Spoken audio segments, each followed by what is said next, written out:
प्यारे बच्चों, हिंदी की कक्षा में आप सभी प्यारे बच्चों का स्वागत है। आज हम लक्ष्य हिंदी पाठमाला कक्षा 5वीं पाठ 17 अलमारी की सीख इस पाठ को पढ़ने जा रहे हैं। अपने इस पाठ को शुरू करने से पहले मैं आप सभी बच्चों से निवेदन करती हूँ कि आप मेरे चैनल को ज़रूर सब्सक्राइब कीजिए, मेरे वीडियोस को लाइक और शेयर कीजिए। आप सभी का बहुत बहुत धन्यवाद अपने प्रेम और सहयोग के लिए। आपको मेरी वीडियोस कैसी लग रही हैं और आप इस चैनल में क्या देखना चाहते हैं, ज़रूर कमेंट करके मुझे बताइए। आप सभी के प्रेम और सहयोग के लिए बहुत बहुत धन्यवाद। तो आइए हम अपना पाठ शुरू करते हैं। पाठ 17 अलमारी की सीख। शहर के उस लाइब्रेरी में बहुत सारी पुस्तकें रखी हुई थी। पुस्तकें अलमारियों में लाइन से लगाई हुई थी। स्कूल कॉलेज के लड़के लड़कियां वहां आते, अपनी पसंद की पुस्तक निकाल कर पढ़ते और शाम को वापस जमा करा कर लौट जाते। उसी लाइब्रेरी के एक कोने में जो अलमारी रखी हुई थी, उसे कई दिनों से खोला ही नहीं गया था। इस कारण उस पर धूल जम गई थी। जहां पढ़ने आने वालों की नज़र उस अलमारी पर पड़ती, पर वे यह सोचकर उसे नहीं खोलते थे कि उनमें रखी किताबें बेकार किस्म की होंगी। सर, इस अलमारी में क्या है? एक दिन एक लड़की ने व्यवस्थापक से पूछा। अपने बारे में पूछे जाने से उस बंद अलमारी में रखी किताबों में हलचल मच गई। उन्हें लगा कि आज ज़रूर उन्हें भी कोई बाहर निकाल कर पढ़ेगा। मुझे नहीं मालूम, मैं नया नया आया हूँ, शायद इसमें रखी किताबें किसी काम की नहीं हैं, इसीलिए यह अलमारी बंद पड़ी रहती है। व्यवस्थापक का जवाब सुनकर वह लड़की दूसरी तरफ चली गई।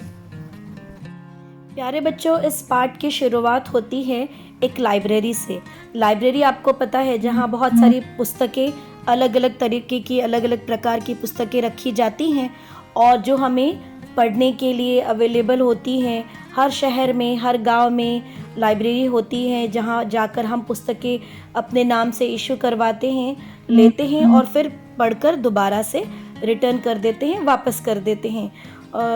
इस पाठ में ऐसी ही एक लाइब्रेरी है और वहाँ पर एक अलमारी है।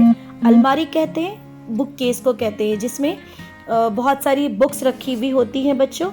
तो इस लाइब्रेरी में एक अलमारी है जो उस लाइब्रेरी में एक कोने में, कॉर्नर में पड़ी हुई, जिसमें बहुत सारे धूल डस्ट जमा हुआ है और काफ़ी दिनों से वो बंद है।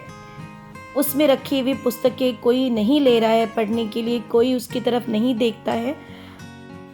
उस लाइब्रेरी में एक लड़की आती है एक दिन और वो व्यवस्थापक, वहाँ जो प्रबंधक होते हैं, जो वहाँ का प्रबंध भार संभालते हैं, उनसे पूछती हैं उस अलमारी के बारे में।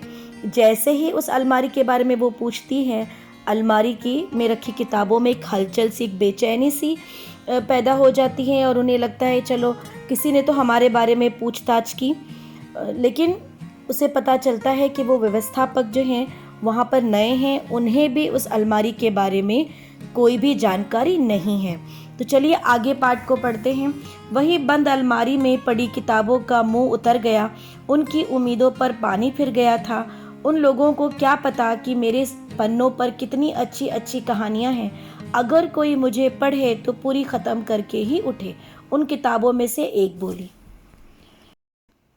अपने मुँह मियाँ मिट्ठू मत बनो, किस्से कहानियाँ पढ़ने की फुर्सत किसे हैं? तू तो बेकार हो चुकी है। आज का युग मेरा है, विज्ञान की किताब ने कहानियों की किताब से कहा। तुम दोनों बीता कल हो, आज का युग मेरा है, मेरे बिना आजकल किसी का काम नहीं चलता। तभी कंप्यूटर के ज्ञान वाली पुस्तक मैदान में कूद पड़ी। उसकी बात से थोड़ी देर के लिए वहाँ खामोशी छा गई, पर तभी कविताओं की किताब को जोश आ गया। 100 साल पहले भी कविताएं पढ़ी जाती थीं, तो आज भी हम नहीं हैं। हमारी बात भी कुछ और है। अभी वह बात पूरी नहीं कर पाई थी कि इतिहास की पुस्तक ने उसे धक्का दे दिया। फिर क्या था, किताबों में खूब जोर की तू मैं शुरू हो गई। प्यारे बच्चों, जब उस लड़की ने उस बंद अलमारी के बारे में व्यवस्थापक से पूछा तो थोड़ी देर के लिए उन्हें बहुत खुशी हुई उस अलमारी में बंद पुस्तकों को, कि किसी ने तो हमारे बारे में पूछा। और लेकिन जैसे ही प्रबंधक ने कहा कि मुझे इसके बारे में कोई जानकारी नहीं, तो उनका मुंह उतर गया। वो उदास हो गई और उनकी उम्मीद पर पानी फिर गया। दरअसल बच्चों, वो किताबें जो थीं वो कहानियों की किताबें थीं। आपने भी प्यारे बच्चों कहानियों की किताबें ज़रूर पढ़ी होंगी। अब इस पार्ट में जब कहानियों की किताबें कहती हैं हमें बहुत ही रोचक, बहुत ही अच्छी कहानियाँ हैं, जो इसे पढ़ना शुरू करता है तो फिर पूरी ख़त्म करके ही उठता है। तो दूसरी किताबों को ऐसा लगता है जैसे वो मुँह मियाँ मिट्ठू बन रहे हैं। मुँह मियाँ मिट्ठू बनना यानी अपनी तारीफ़ खुद करना। तो इसके बाद सभी किताबें, अलग अलग तरह की, अलग अलग प्रकार की पुस्तकें अपनी किताबों को श्रेष्ठ बताने लगती है। जैसे विज्ञान की किताबें कहती हैं कि हम बहुत अच्छी हैं, लोग हमें पढ़ते हैं। फिर कंप्यूटर की किताबें भी वही कहती हैं, कविताओं की किताबें भी यही बताती हैं, और इतिहास की। इस तरह सभी में तू तू मैं शुरू हो गई। तू तू मैं यानी झगड़ा शुरू हो गया, अपने आप को श्रेष्ठ, अपने आप को बेस्ट साबित करने के लिए, प्रूव करने के लिए सभी अपना अपना तर्क देने लगे, अपनी अपनी बातें रखने लगे। तो आइए कहानी का अगला भाग पढ़ते हैं। इतने में कहीं से एक चूहा अलमारी में घुस आया। किताबों को आपस में झगड़ते देखकर उसका खूब मनोरंजन हो रहा था। भाई मुझे तो जोर की भूख लगी है, चूहे ने कहा, और कहानी की किताब का पन्ना कुतरने लगा। ओह मैं मरी, कोई मुझे इस चूहे से बचाओ, कहानियों की किताब पीड़ा से चिल्लाई। हो गई ना सारी हैकड़ी दूर, थोड़ी देर में तुम्हारा अस्तित्व मिट जाएगा। बड़ी आई खुद को श्रेष्ठ बताने वाली। विज्ञान की किताब खुश होकर ताली बजाने लगी। नई किताब को देखकर चूहा विज्ञान की किताब पर टूट पड़ा। देखते ही देखते वह उसका पूरा पेज कुतर गया। विज्ञान की किताब को रोना आ गया। कोई उसे बचाने नहीं आया, आता भी कैसे? अभी अभी वह खुद दूसरों को मुसीबत में देखकर खुश हो रही थी। कहानी के इस भाग में बच्चों, एक चूहा उस अलमारी में घुस आता है और वह कहता है कि मुझे बहुत ज़ोर से भूख लग रही है, और वह कहानी का पन्ना, पेज खाना शुरू करता है। इस पर कहानी की किताब को बहुत दर्द होता है और वो चिल्लाती है। उसके चिल्लाने से विज्ञान की पुस्तक बहुत खुश हो जाती है और वो तालियां बजाने लगती है। चूहे का ध्यान अब विज्ञान की किताब की तरफ गया, क्योंकि वो बिल्कुल नई है, और उसने उसका पन्ना खा लिया। यह देखकर विज्ञान की किताब जो है वो रोने लगी। उसकी किसी ने मदद नहीं की, उसे बचाने का प्रयत्न नहीं किया, क्योंकि जब दूसरों को मुसीबत में देखकर वो खुश हो रही थी और तालियां बजा रही थी। आइए आगे का भाग पढ़ते हैं। मैंने आज तक तुम लोगों जैसा मूर्ख नहीं देखा। शत्रु से निपटने की बजाय एक दूसरे का नुकसान देखकर खुश हो रही हो। तभी अलमारी ने गरजकर किताबों को फटकारा। किताबों को लगा अलमारी सही बात बोल रही थी। वे आपस में एक दूसरे को देखने लगी। हम क्या करें? इस चूहे का हम कुछ नहीं बिगाड़ सकती। आपस में लड़ना छोड़कर चूहे से बचने का उपाय सोचो, वरना 1-2 दिन में ही यह तुम सबको कुतर डालेगा, अलमारी ने चेताया। खुद को श्रेष्ठ समझने वाली किताबों की समझ में कुछ नहीं आया तो अलमारी ने रास्ता सुझाया, पर ऐसा करने से तो तुम्हें नुकसान पहुंचेगा न। किताबें बोली, हम बचाव के लिए तुम्हें चोट नहीं पहुंचा सकती। मेरी चिंता मत करो, जैसा मैंने कहा है वैसा करो। यह मत भूलो कि संगठन में बड़ी शक्ति है। तुम सबका शत्रु चूहा तुम्हारी आपस की का फायदा उठा रहा है। उसे सबक सिखाने का यही एक उपाय है। अलमारी ने सीख दी। किताबों को उसकी बात समझ में आ गई। सब ने जोर लगाया तो अलमारी फर्श पर चित आ गिरी। यह सब इतनी जल्दी हुआ कि चूहे को बच निकलने का मौका ही नहीं मिला। बच्चों, पाठ के इस भाग में अलमारी सभी किताबों से बात करती है और उन्हें कहती है कि एक दूसरे से लड़ने से अच्छा है, एक दूसरे से दुश्मनी निभाने से अच्छा है कि शत्रु का एक साथ मिलकर सामना किया जाए। अलमारी ने चूहे से बचने का उपाय उन्हें सुझाया। इस पर किताबों ने कहा कि अपने शत्रु से जान छुड़ाने के लिए या अपने शत्रु से बचने के लिए वह अलमारी को नुकसान नहीं पहुंचा सकती, लेकिन अलमारी ने उन्हें समझाया कि यही करना होगा, यही एक उपाय है। और संगठन में बड़ी शक्ति है। संगठन का अर्थ होता है बच्चों एकता, यूनिटी। जब हम अलग अलग होते हैं तो हमें इतनी ताकत नहीं होती, लेकिन जब हम सब एक साथ मिल जाते हैं, एक साथ मिलकर खड़े हो जाते हैं, तो हमें एकता हो जाती है, हमें शक्ति बढ़ जाती है और हम शत्रु का सामना बहुत आसानी से कर सकते हैं। सभी ने जोर लगाया और किताबों की अलमारी को फर्श पर गिरा दिया। और ये सब कुछ इतनी जल्दी हुआ कि चूहे को कुछ भी समझ में नहीं आया, उसे कुछ सोचने का मौका नहीं मिला। आइए आगे का अंतिम भाग पढ़ते हैं। वह अलमारी के नीचे दबकर मर गया। उधर अलमारी के कांच टूट जाने से सारी किताबें बाहर निकलकर गिर गई। आवाज सुनकर वहां मौजूद छात्र दौड़े चले आए। वाह, ये किताबें तो बड़े काम की हैं। लड़के लड़कियों ने अपनी पसंद की किताबें उठा ली और पढ़ने लगे। किताबों के चेहरे खिल गए। पहली बार उन्हें किसी ने सराहा था। बंद अलमारी से बाहर उन्हें ताज़ी हवा मिलती थी।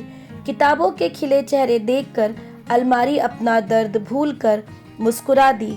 उसे इस बात की खुशी थी कि किताबों ने आपस में झगड़ना छोड़कर एकता की शक्ति पहचान ली थी। तुम्हारा बहुत बहुत धन्यवाद। तुमने हमें सही राह दिखाकर जो उपकार हम पर किया है उसे हम कभी नहीं भूलेंगे। किताबों ने अलमारी से आकर कहा, हम कभी झगड़ा नहीं करेंगी, यह हमारा वादा है। जहाँ भी रहो खुश रहो, हमेशा मिलजुल कर रहो और नए जीवन की शुरुआत करो। अलमारी ने किताबों के सिर पर हाथ फिराते हुए कहा तो किताबें भी हौले से मुस्कुरा दी। प्यारे बच्चों, कहानी के इस अंतिम भाग में अलमारी ने अपने आप को चोट पहुंचाई और अलमारी के फर्श पर गिरते ही चूहा अंदर दबकर मर गया। उसे सोचने के लिए कुछ समय भी नहीं मिला और वो मर गया और इस तरह चूहे से किताबों की जान बच गई। सारी किताबें जो हैं, अलमारी की कांच टूट गई, सारी किताबें बाहर निकल आई और सभी बच्चे छात्र छात्राएं जो वहाँ बैठी थी लाइब्रेरी में, अलमारी की आवाज़ सुन के वहाँ दौड़ कर आई। उन्होंने बहुत सारी बिखरी किताबों को देखा और किताबें उठाकर पढ़ने लगे। उन्हें वह किताबें बहुत पसंद आई और किताबों के चेहरे पर इसे देखकर खुशी फैल गई, खुशी आ गई, उनके चेहरे खिल गए और उन्होंने सोचा कि हमें भी कोई सराह रहा है, हमें भी कोई पसंद कर रहा है, हमें ताज़ी हवा भी मिल रही है। यह सब देखकर उन्हें बहुत अच्छा लगा। अलमारी अपना दर्द भूल गई उनकी खुशी को देखकर और उन्होंने किताबों को समझाया कि एकता में बड़ी शक्ति होती है। अगर हम मिलजुल कर एक साथ खड़े रहें तो कोई भी शत्रु हमें नुकसान नहीं पहुंचा सकता, बाहर की ताकत हमें नुकसान नहीं पहुंचा सकती। सभी किताबों ने अलमारी का शुक्रिया अदा किया, उसे धन्यवाद कहा और अलमारी से वादा भी किया कि अब वो कभी नहीं झगड़ेंगी और एक साथ मिलकर रहेंगी। यह देखकर अलमारी को भी बहुत खुशी हुई कि अब जो हैं, अब किताबें मिलजुल कर रहेंगी और एक दूसरे का सहारा बनेंगी।